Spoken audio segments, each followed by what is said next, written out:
Welcome to Spiritism and Psychology, a deep dive into psychology with a spiritist perspective. Today, we start the series Allan Kardec and Joanna de Angelis, Spiritism Viewed through the Lens of Transpersonal Psychology. This is the series' first episode, The Image of God as the Organizing Center of the Psyche.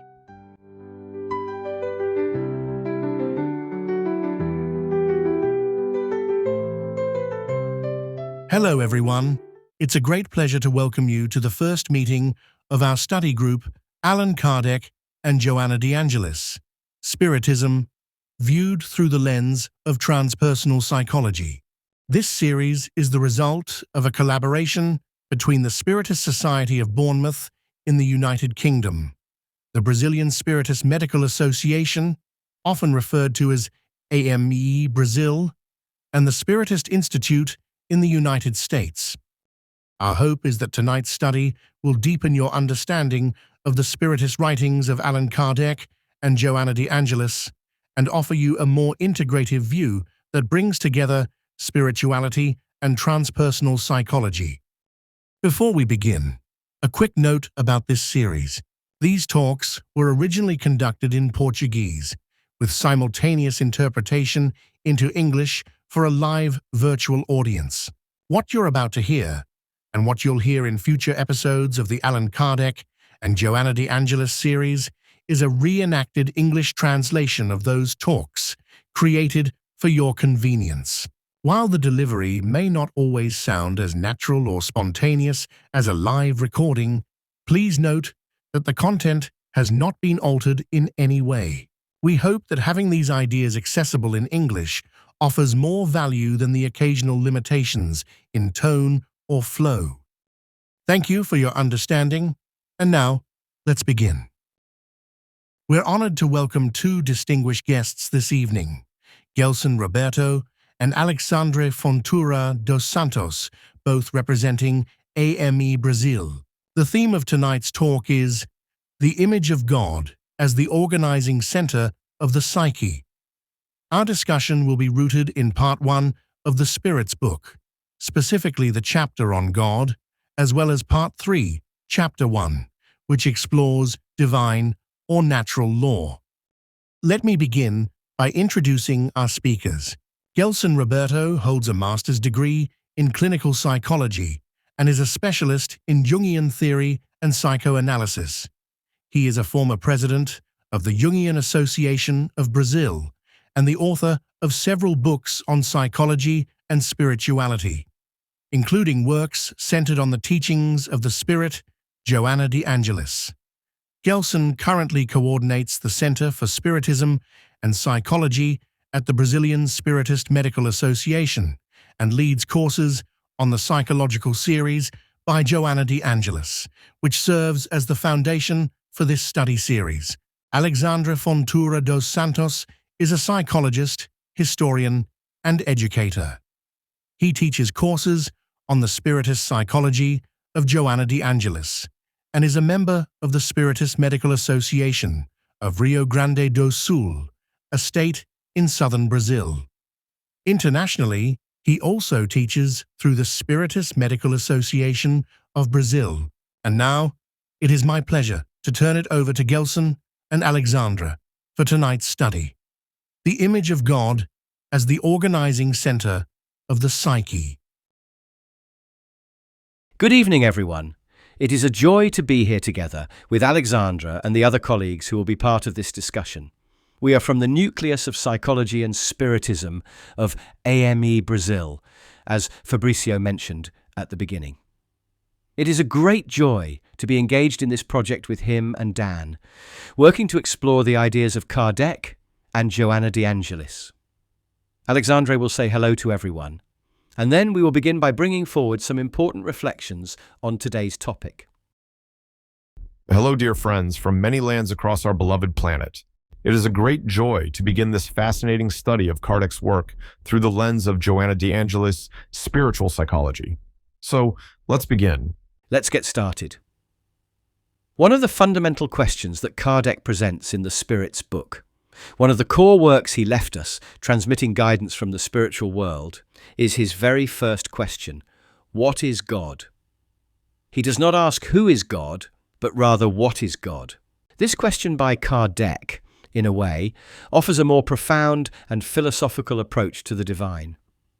However, as individuals with a psychological perspective, we each experience different levels of consciousness, and this often leads us to personify the divine. The question, what is God, reflects a more universal dimension of the divine reality. But the psychological experience of the divine, from an individual perspective, reflects one's level of spiritual consciousness and ability to cultivate a personal image of God within. What Gelson is bringing to our attention is that, as spiritual beings, we also experience a psychological relationship with the divine, with God within us. This psychological experience of the divine is one of the core experiences of the human soul, which is why it has been studied across all civilizations and throughout all historical periods. Joanna does not introduce a new school of psychology, but instead offers a spiritist interpretation of the psychological aspects of the human soul. Everything that Kardec reveals about the nature of the spirit is also a psychological reality because we are transcendental spiritual beings. This is what I want to introduce here. One thing is God as reality, and another is our image of God, the psychological experience of God. These are two different realities. One is universal and absolute, and the other is subjective and experiential, formed within each individual psyche. The Swiss psychologist Carl Gustav Jung, a name you will hear frequently in our study, is referenced extensively by Joanna de Angelis because his psychological framework aligns well with the perspective she presents. Jung stated that belief in God, the immortality of the soul, and communication with spirits forms the foundation of all civilizations and cultures. The evolution of human consciousness has always stemmed from the belief in a transcendent order. And this is such an important point, friends, that Gelson is bringing up because the goal of our study is precisely to take a psychological approach to Kardec's work. I often refer to this as the psychological aspects of Kardec, which is essentially what Joanna de Angelis does. She provides a psychological perspective within Spiritism. This belief is present in all spiritual traditions. At the very least, we can say that it represents an innate psychological manifestation of the human experience. The belief in God, in a higher power, and even in communication with ancestors has existed across all human societies, and it is precisely here that we find the intersection of spirituality and mediumship. This shows us how central this psychological experience is to our nature. Exactly, Alexandre. This is why Jung firmly asserted that no one can live without God. We may choose the concept of God that we wish to revere, consciously or unconsciously, but the idea of divinity is intrinsic to human psychology. This brings us to a deeper reflection on how our existential experiences shape our relationship with the divine. The images we hold of God, how we interpret and relate to divinity, are reflections of our internal psychological processes. From a spiritist perspective, we can consider that God is within us and that we participate in his divine presence through the breath of life that permeates us and the entire universe. There is no real separation between us and the divine. However, there is a tendency among many people to place God at a great distance, as if he exists in some far-off reality, requiring us to engage in special rituals, intercessions, or emotional states in order to reach him. We know that prayer is a sacred way to commune with the divine, but in truth, prayer only intensifies a connection that already exists. This means that there is no real separation between us and God. Our world and our reality are not disconnected from his presence.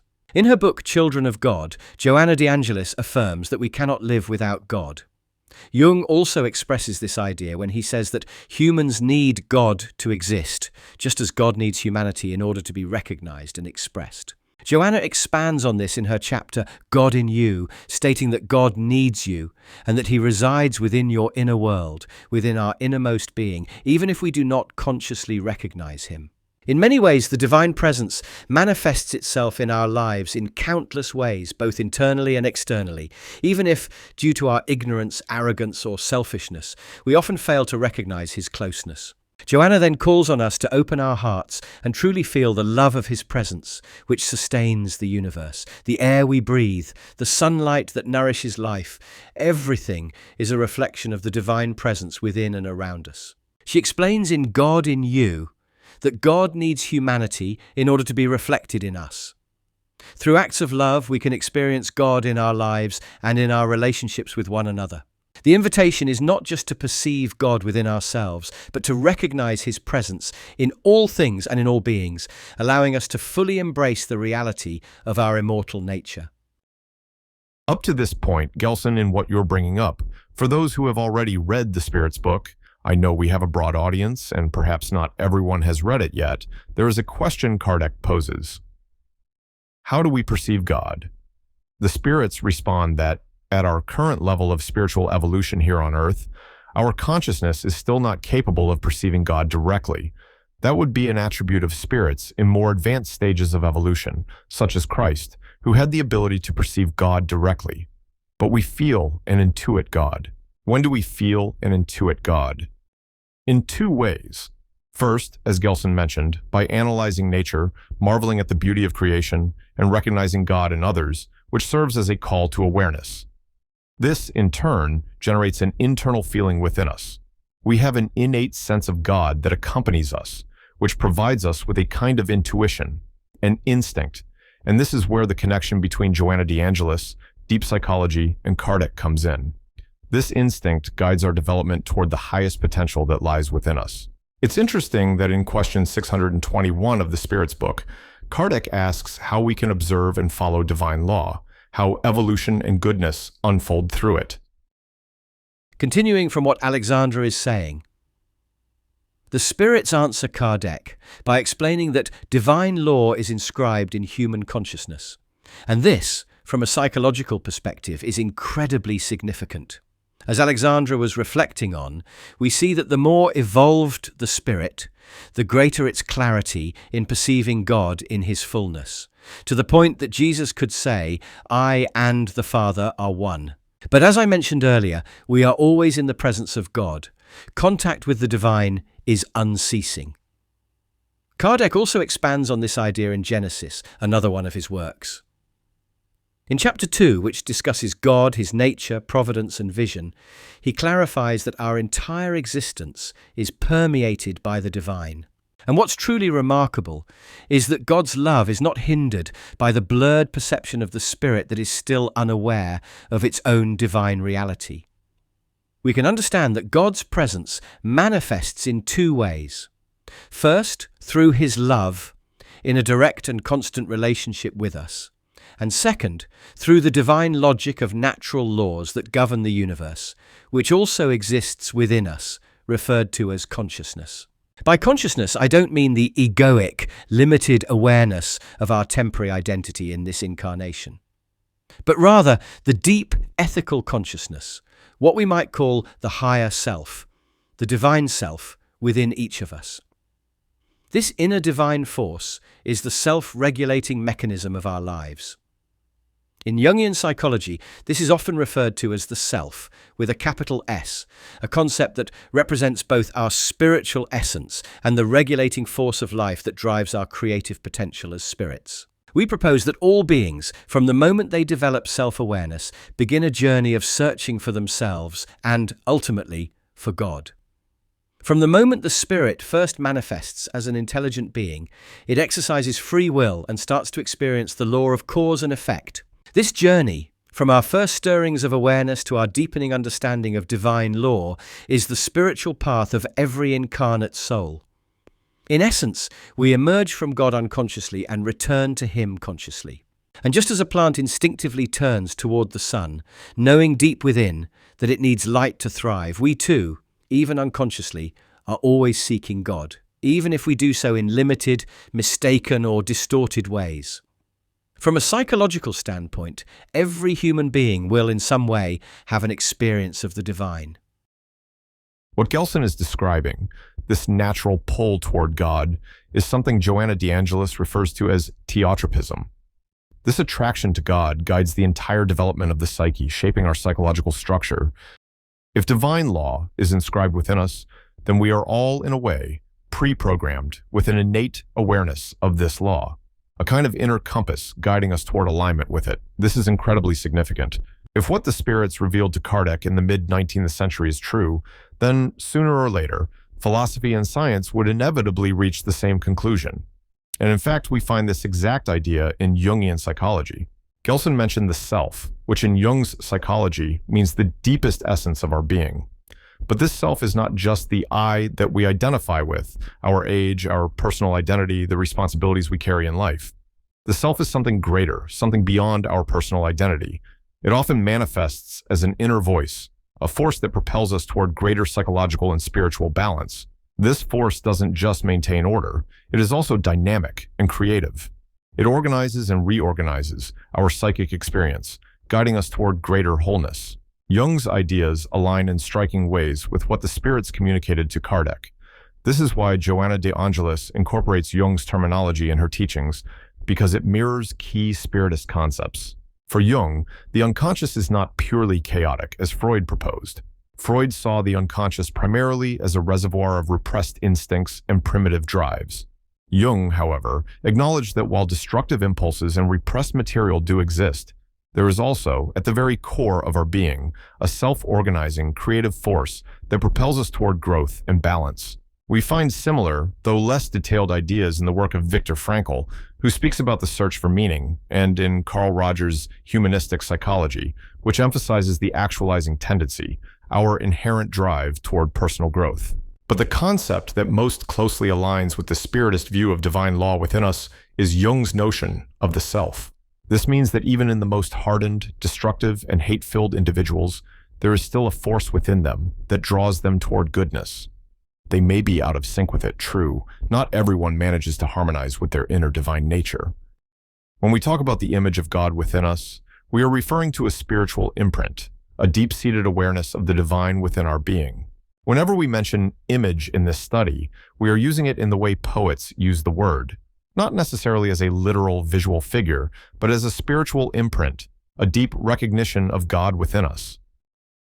What you're bringing up, Alexandre, is important, because we can think about the psyche as having two centers. The psyche is the totality of the self. There is the ego, which is the center of the field of consciousness. It is not consciousness itself, but it resides at its center. Then there is a center of the entire personality, the regulating force of the psyche, which is the self. The ego often believes itself to be the center of everything, and in doing so, it loses its connection with the axis that links the ego to the self. The entire psychological and spiritual journey is about re-establishing this axis, allowing the ego to become a true conduit for something greater. Jung explains that the ego is a poor commander, but an excellent servant. The great personality of the self wishes to express itself through the small personality of the ego. Our task is to allow the smaller self to serve the greater. Our way of reaching what is great is by serving it.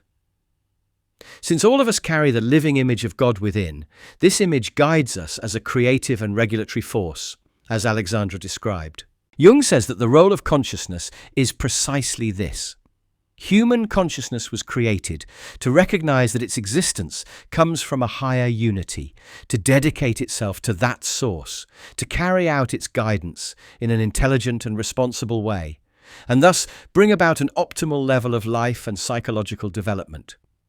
This also extends to our co-creative role in the unfolding of universal creation. This is what an expanding consciousness looks like. Over time, the ego is not destroyed by the self. It is not annihilated. Instead, it gradually integrates into the self, until at some point we can truly say, like Christ, I and the Father are one. This also brings to mind the idea that in our earliest incarnations, when we were still primitive beings, our decisions were largely dominated by material and carnal instincts, and our consciousness was very limited. Over the course of many incarnations, we refine ourselves. Eventually, we reach a point where instincts no longer rule over us. Instead, we develop a more evolved consciousness that can orchestrate instincts rather than be controlled by them. As this process unfolds, we gradually become more attuned to our inner intuition, to the self, to our connection with God, to that divine law written within us. A time will come in our spiritual evolution when this inner voice becomes undeniable, much clearer than it is now.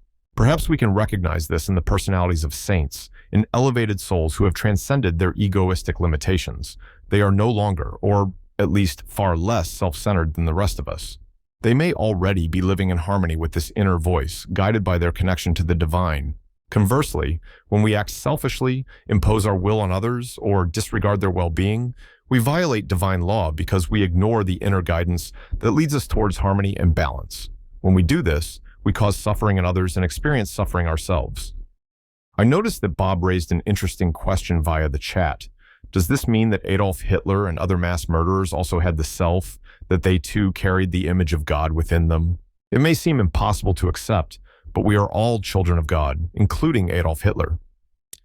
From a psychological and spiritist perspective, how can we understand this? Psychologically, we can say that he indeed had the self within him, but his relationship with it was deeply diseased. There are many ways that one's relationship with the self can become distorted. One of the most dangerous ways is when the ego believes itself to be the self, when someone mistakes themselves for the center of everything. In other words, I am the sun. We saw this, for example, with Louis XIV of France, the Sun King, who saw himself as the center of everything. And today, how many self-proclaimed Sun Kings do we see? How many individuals believe that what they think and feel must be the law that governs the world? So what we're looking at here, Alexandre, is ego inflation, right? Exactly. What Gelson is saying refers to what psychology calls inflation, a pathological condition.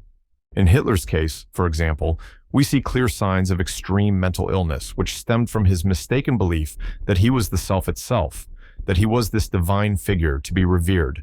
But this confusion leads to dehumanization, and that is extremely dangerous. From a spiritual perspective, it's not much different. Hitler, like all of us, has had and will have many incarnations. All the harm he inflicted did not just wound millions of souls on Earth. It also wounded the divine spark within him. I believe there is a being of light inside him, greatly suffocated, of course, and deeply damaged by what he did, even if he wasn't aware of it at the time. Over many incarnations, he will reconcile with this because, as Joanna de Angelis teaches, our destiny is spiritual perfection. Some of us will reach it quickly, while others will take much longer. If someone chooses chaos, as was the case with this historical figure, then their progress will be exceedingly slow. At some point, however, the hunger for love and forgiveness will become stronger and stronger. Often, this awakening requires facing the pain we've caused. Only then can we begin to transform. We don't know how many lifetimes this historical figure will need before he reconnects with his inner divinity. But according to Spiritism, this is the ultimate destiny of all souls. That is why we have eternity before us. This is where it's interesting to explore the psychological process behind it. When a spirit reincarnates, it revisits, in a condensed way, its entire evolutionary journey during gestation. From a biological perspective, the fetus goes through developmental stages that mirror its evolutionary past, from an amphibian-like stage, through a reptilian phase, to a mammalian stage, before reaching the complexity of its current human form. From a psychological and spiritual perspective, a similar process takes place. The spirit revisits its past evolution before reaching the level of consciousness it has achieved in this incarnation. When a child reincarnates, it is constructing a new self-image, a new identity. However, we must remember that this body, this identity, is a temporary construct. Being black or white, rich or poor, beautiful or unattractive, Brazilian, European, or American. These are merely roles we assume. These are the costumes we wear in this lifetime, allowing us to experience life and engage in our spiritual learning process. This costume is not the self. Rather, it is the necessary framework that enables us to engage with the fundamental lessons and challenges we need for our spiritual progress. In the formation of personality and ego identity, the child's self, its true spiritual essence, is initially fused with the ego. Over time, as the ego emerges from the self, an axis begins to form between the two. For the first 6 months of life, the child experiences a state of oneness with the self. Everything is part of them. There is no distinction between I and you, and even the relationship with the mother is experienced as an extension of themselves. As the child matures neurologically and emotionally, it starts to develop consciousness, a process known as the disintegration of the self. The self begins to experience itself through physiological sensations, sleep cycles, emotional responses, and interactions with the external world. Through this mirroring process, the self gradually reintegrates these experiences, forming nuclei of consciousness, which eventually shape the ego. Over time, the ego and the self separate, creating an ego-self axis. Initially, the projection of the self falls onto the parents. They serve as the child's first experience of the divine. Parents set boundaries and introduce frustrations, showing the child that they are not omnipotent, that they are not the self. Through these interactions, children learn to integrate their experiences, whether positive or negative, and, combined with character traits from past lives, they form their ego-self axis. Now, as Alexandre mentioned, if this separation between ego and self is not properly developed, the individual may continue to believe they are the self. For example, narcissistically nurtured children who are raised to believe they are the center of the world may grow up without developing a healthy distinction between the ego and the self. If they also have a primitive, egocentric, spiritual nature, they are likely to hold on to the illusion that the world revolves around them. This can lead to an inflated ego-self dynamic, resulting in pathological personalities, including psychopathic and antisocial traits. On the other end of the spectrum, some individuals lose their connection with the self entirely. They may feel detached from life, rejected by the world, as if their early experiences of trust and love were never reciprocated. Due to spiritual tendencies or unresolved traumas, they may struggle to comprehend this divine connection. This creates a deep sense of separation, leading them to feel unworthy of life, forming a negative relationship with their inner self, as if this divine source could never accept or love them. These various ego-self imbalances shape the way we relate to the divine and to life itself. When individuals lose this connection, they unconsciously seek external substitutes for what they are missing.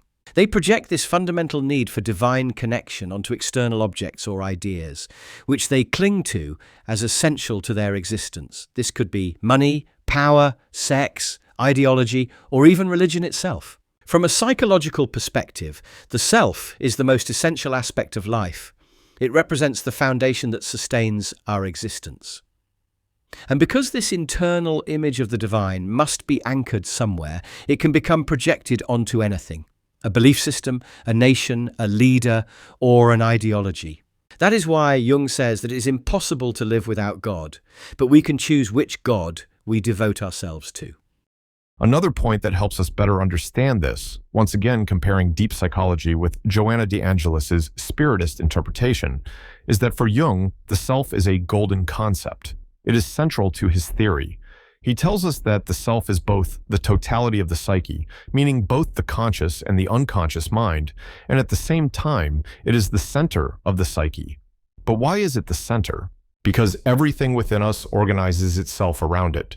It is the guiding force that directs us toward greater integration and our highest potential. It acts as our inner compass, steering us toward wholeness. This is why we have an innate drive toward growth, despite all the chaos and difficulties we may experience. So, what is Joanna de Angelis's view on this? Joanna not only agrees that Jung's concept is correct, that both incarnate and discarnate spirits retain this structural center within their psyche, but she expands on it. She tells us that in the final analysis, the self is the spirit itself. She equates the two concepts. This explanation can be found in several of her works, including Life, Challenges, and Solutions. But what does it mean to say that the self is the spirit? It refers to the spirit in its highest potential. And I emphasize potential because we should not assume that simply by disincarnating, we will suddenly gain access to all the wisdom, balance, and enlightenment of the self. That's not how it works. If it were, the character André Louis from the book Nosso Lar would not have suffered so much after his death. André Louis found himself in a lower vibrational state, experiencing the so-called umbral, or lower spiritual zones. a spiritual dimension of suffering. Had he been spiritually balanced and enlightened, he would not have undergone such painful experiences after death. This is why Joanna refers to the self as the spirit in its highest potential, the sum total of all its incarnations. The self is not just the individual's experience in one lifetime. It is the accumulated wisdom, growth, and evolution across multiple existences. Let's take a moment to explain, Alexandre, what the umbral is and who André Louise was, because some people may not be familiar with these concepts. André Louise is a character in a series of spiritist novels which describe his spiritual journey after death. He was a doctor during his life on Earth, and after disincarnating, he was confronted with the full weight of his past actions and moral state. This moment of transition into the spiritual world is a profound encounter with oneself. He found himself in a challenging spiritual condition, forced to face his unresolved issues, past mistakes, and emotional baggage. Spiritism teaches us that in the spiritual realm, we experience the reality of our own inner state. We vibrate at the level of our own moral and spiritual consciousness. The umbral, where André Louise initially found himself, is a spiritual region of low vibrational frequency. It is not a punishment, but rather a reflective state where the soul is confronted with itself and with other spirits at a similar vibrational level. This means that our spiritual environment is shaped by the consciousness we carry within, by the commitments we have made, the virtues we have cultivated, and the mistakes we have yet to reconcile. So, we can say that André Louise arrived in the spiritual world burdened by his unresolved psychological complexes and inner conflicts. Throughout our course, we will explore the concept of psychological complexes, but for now, we can understand them as emotional entanglements and distorted perceptions that cause spiritual suffering. He entered the spirit world as an unilluminated soul, without inner peace, without light, simply immersed in the vibrational experience of his own egoism and spiritual unrest. When we talk about vibrational experience, we mean a spiritual sensation that manifests almost as a form of suffering. In reality, it is a moral pain, a discomfort that arises when we are out of harmony with divine law and our inner truth. This helps clarify why Joanna de Angelis expands upon Jung's theory. She tells us that the self is the spirit, but it is the spirit in its wholeness, across all its lifetimes, all its experiences, and all its learning. One important aspect of what you're saying, Alexandre, is that as we construct our notion of the self throughout our spiritual evolution, we must understand that we have a mental body, a subtle body. In Spiritism, we refer to these various bodies collectively as the perispirit, also known as the psychosomatic body or spiritual body. This body serves as a subtle covering that the spirit uses to express itself. This idea has a parallel in philosophy, particularly among French philosophers of the imagination, who discuss the concept of image not simply as a visual representation, but as a fundamental mode of expression that regulates the manifestation of the soul. Jung himself states that psyche is image and image is psyche. Our first experience of psychological reality is through image.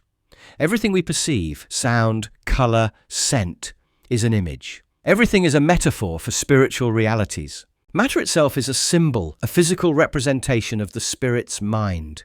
This means that every psychological experience passes through an image. Likewise, in our relationship with God, we carry an internal image of the divine, a representation that reflects our own psychological and spiritual understanding of God, shaped by our evolutionary level.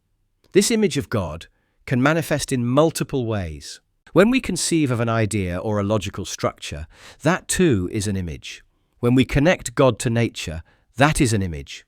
When we project our longing for power onto God, believing power to be the most fundamental force in life, that too is an image. In essence, we are constantly shaped by images which serve as symbols of the divine. This symbolic experience of God takes on countless forms.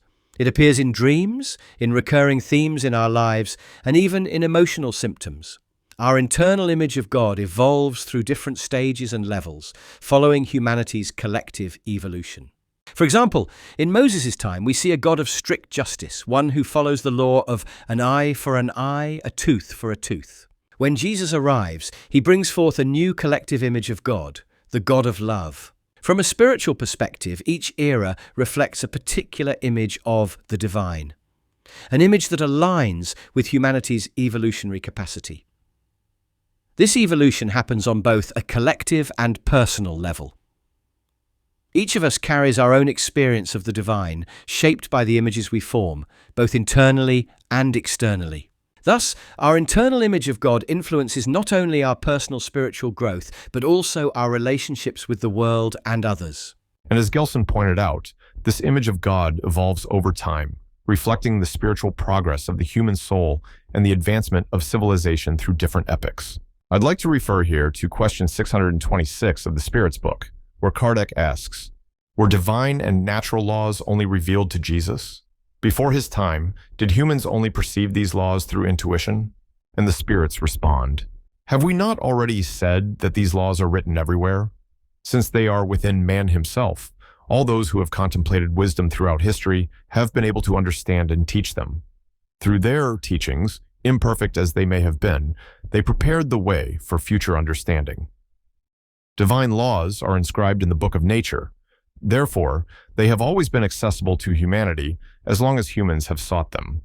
This is why moral teachings, though incomplete or distorted, have been present in every civilization that emerged from barbarism. This means that all civilizations that have moved beyond barbarism have shared a fundamental awareness of divinity, of a cosmic, universal order.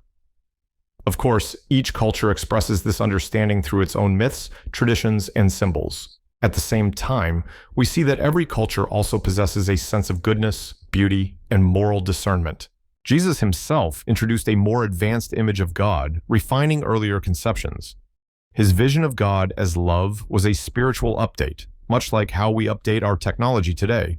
Even when someone claims to be atheist, we often find that they carry within them a vision of a just, harmonious society, a belief in something greater, more balanced, more ideal. Could this not also be an unconscious expression of the divine order?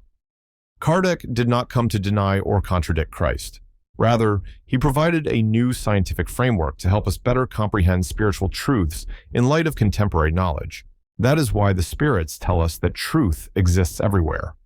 However, it often reaches us fragmented, incomplete, or distorted, because our human consciousness is still developing its ability to express this truth clearly. This brings us to a crucial point.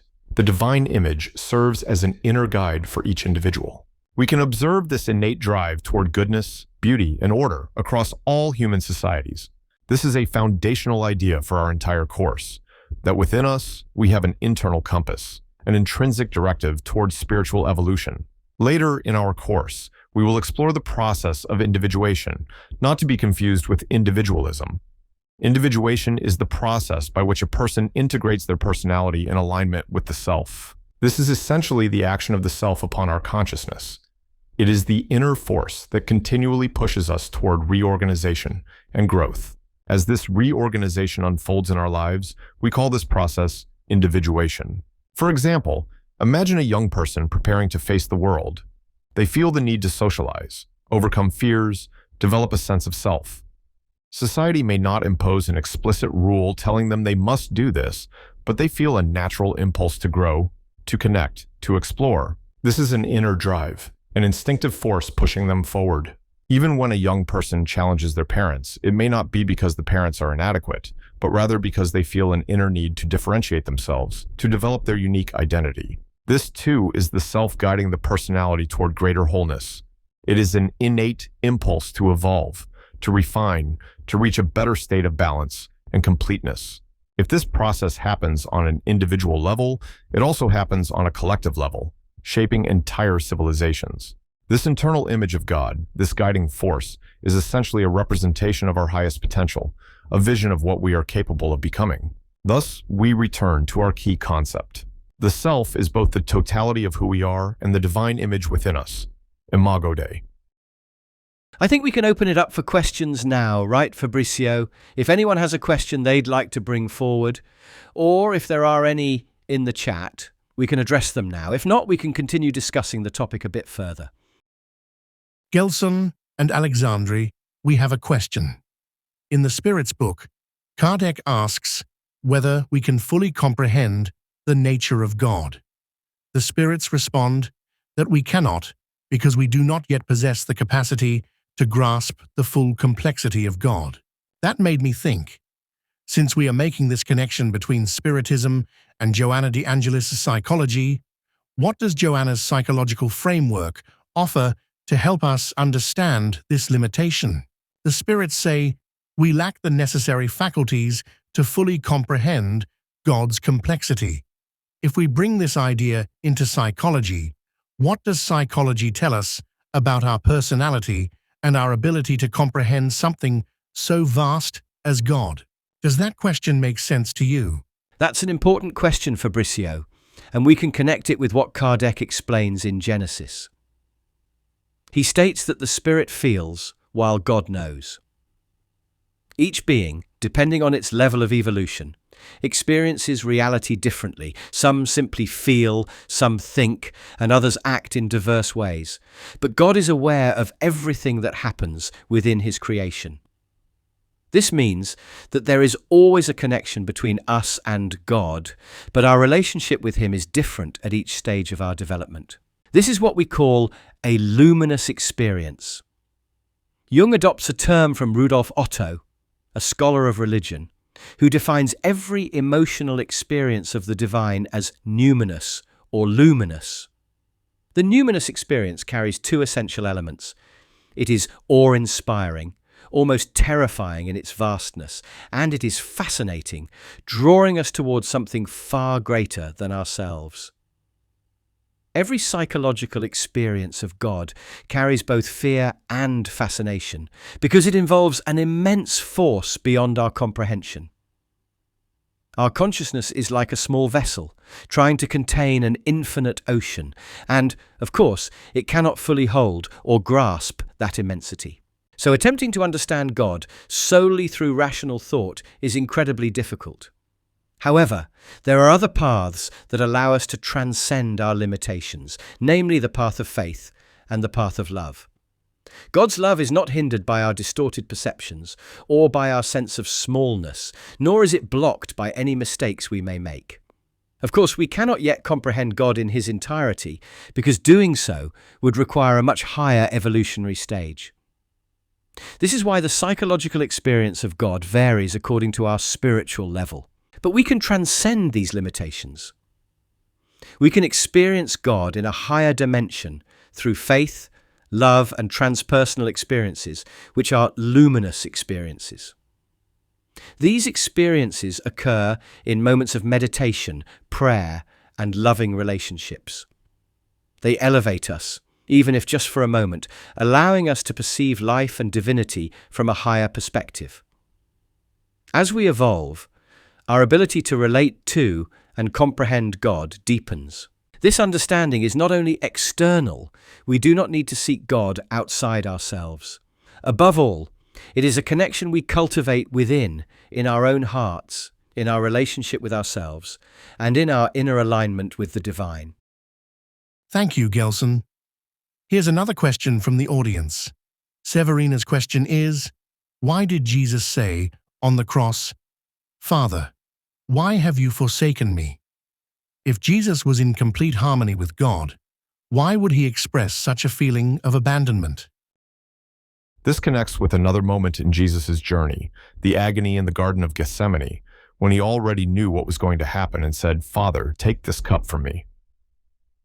There are many interpretations, both in psychology and Spiritism, to understand why Christ would have said these things. I believe it was important for Him to demonstrate His submission to God's will, even though His personal self, His human aspect, did not welcome that experience. It was important for Him not to want that suffering, so that we could understand that to forgive, to endure trials, and to carry our own cross does not mean embracing suffering as a path to spiritual evolution. This may sound redundant, but consider how deeply ingrained the idea of suffering as a path to divinity is within our collective psyche. Many people still romanticize suffering, believing that they must actively seek pain to become spiritually enlightened. But this is not true. We already experience enough suffering in our lives, enough to allow for growth. What we need to learn is how to deal with suffering, not how to seek more of it. Actively seeking suffering or inflicting it upon ourselves adds nothing to our spiritual progress. What Christ demonstrates in this moment is that although he questions and expresses anguish, he ultimately accepts what must happen. His cry, "Why have you forsaken me?" is not a revolt against God or a lack of understanding of divine law. Rather, it is a way of showing that he was fully present in the human experience, living through the pain and intensity of the moment, while accepting his path with awareness and surrender. Adding to what Alexandre said, everything Jesus experienced and exemplified for us represents essential aspects of our own spiritual journey. His life symbolizes the process of individuation, the search for wholeness and spiritual fulfillment. Jesus is the archetype of the fully realized human being. As he himself says, "I am the way, the truth, and the life." Jung tells us that the Christian myth is deeply embedded in the human psyche. Our personal journey inevitably intersects with the story of Christ, because his trials reflect universal existential struggles. At some point in our lives, we all experience a kind of crucifixion, not in a literal sense, but symbolically. The cross itself represents a moment of suspension, crisis, and transformation. The vertical axis of the cross symbolizes our spiritual aspirations, our connection to higher values and moral principles. The horizontal axis represents our daily experiences, our earthly struggles. As human beings, we exist at the intersection of these two dimensions, caught between our material and spiritual realities. This tension is inevitable.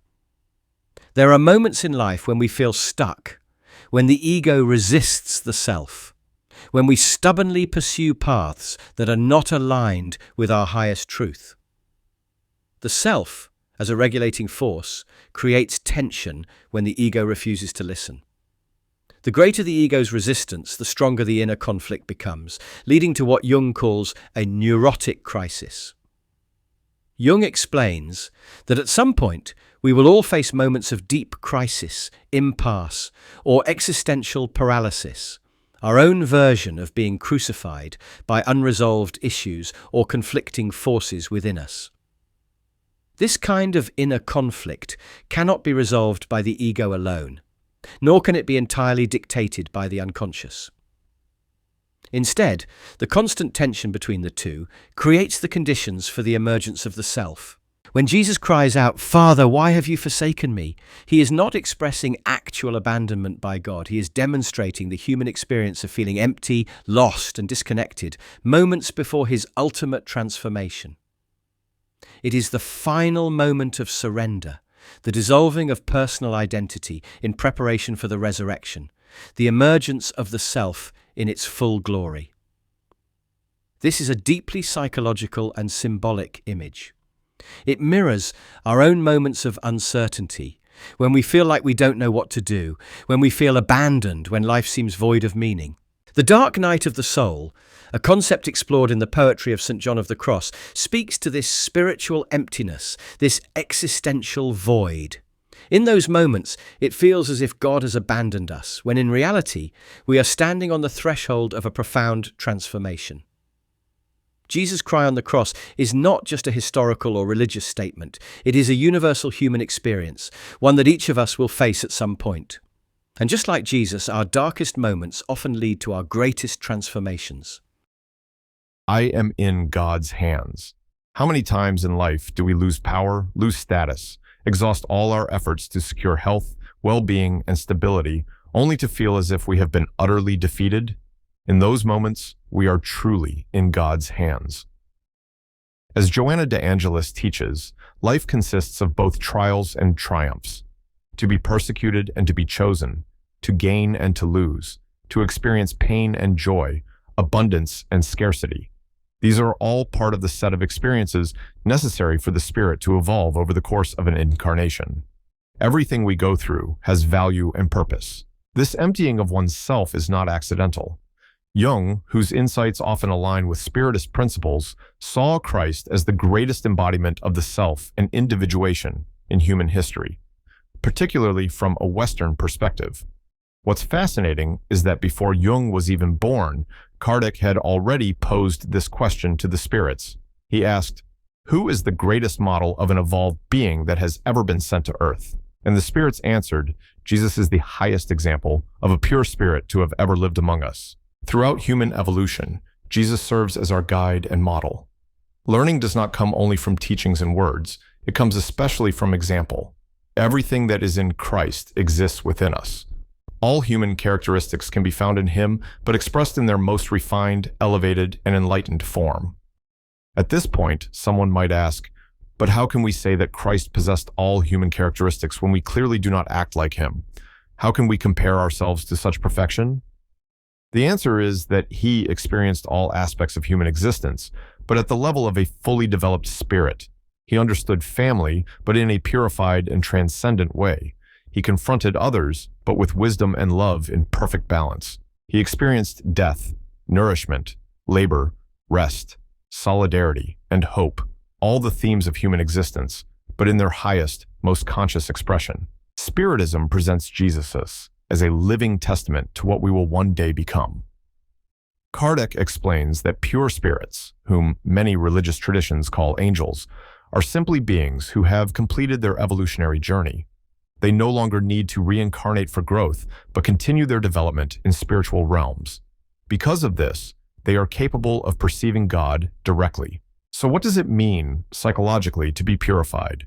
It means that we have already lived through the storms of our emotional conflicts, faced our past mistakes, and corrected ourselves over many lifetimes. Only then do we reach the clarity and peace necessary to see God without distortion. Thank you, Alexandre. Here's another question we received. What can we do to become more aware of our own ego inflation, and how should we handle it in others? Pain itself is often our greatest teacher in this regard. Recurring struggles and emotional conflicts show us where to start paying attention in our lives. If I am arrogant or inflated with self-importance, I will inevitably make mistakes, hurt those around me, and create suffering for myself. Life then begins to send signals through conflict and hardship. Of course, not everyone chooses to acknowledge these signs. Some ignore them entirely and continue making the same mistakes. But for those who grow tired of self-inflicted suffering, a shift begins. When we start to care not only about ourselves, but about how we impact others, we are already hearing the self calling from within.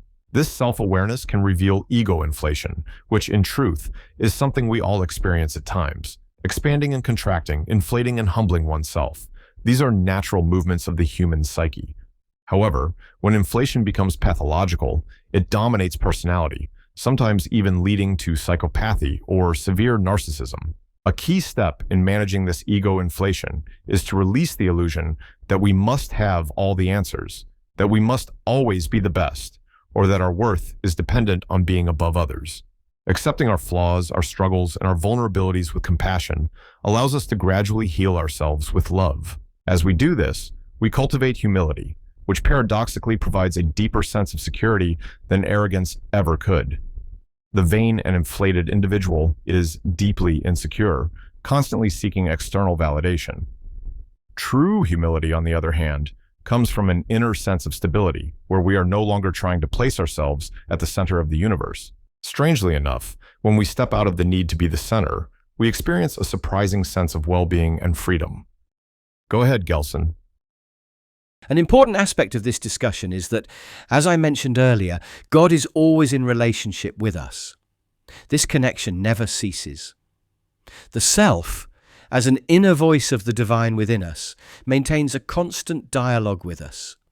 Even when we shut the doors, even when we lose our egoic connection with divinity, the self does not lose its connection with us. At all times, messages from God are present, inviting us, whether through the path of love or the path of pain. Life itself, as a self-regulating system, creates tension that seeks to awaken human consciousness, even when it remains closed off. This tension pushes the ego toward a rediscovery of the self, a reunion with the part of itself that it has lost. This process manifests in various ways.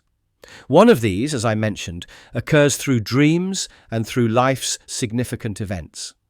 Another powerful mechanism we observe is the phenomenon of synchronicity, coincidental events that carry symbolic meaning and reflect fundamental aspects of our lives, serving as triggers for our psychological awakening.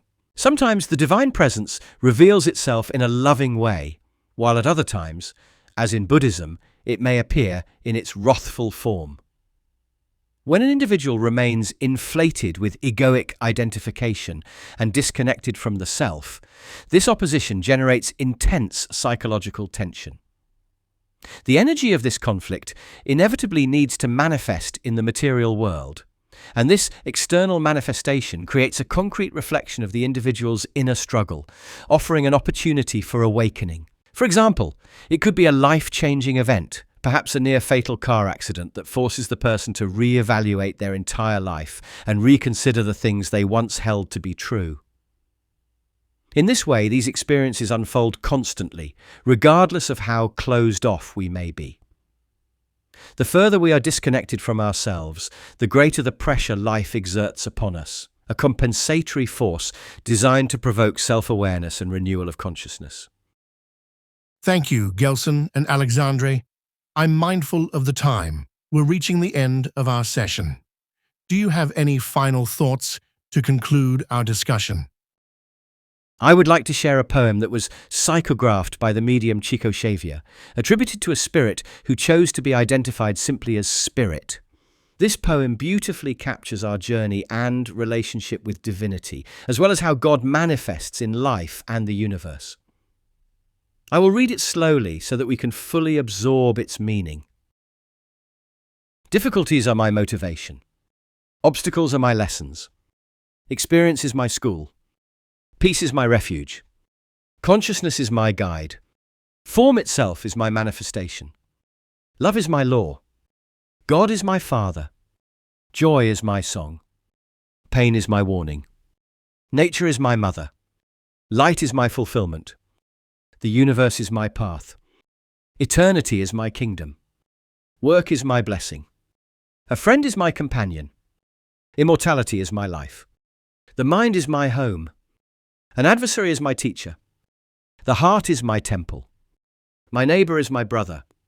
Struggle is my opportunity. Truth is my worship. The past is my warning. The present is my reality. The future is my promise. Balance is my approach.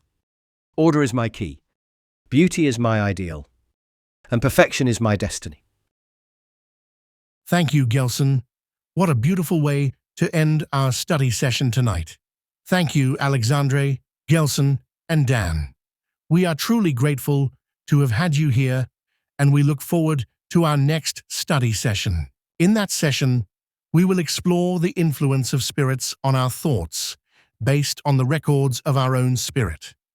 We are also excited to welcome Alexandre and Tiago as our speakers. Thank you all for joining us tonight and for your contributions to our study group. I wish everyone a wonderful evening from England, and I hope to see you all soon. Goodbye for now.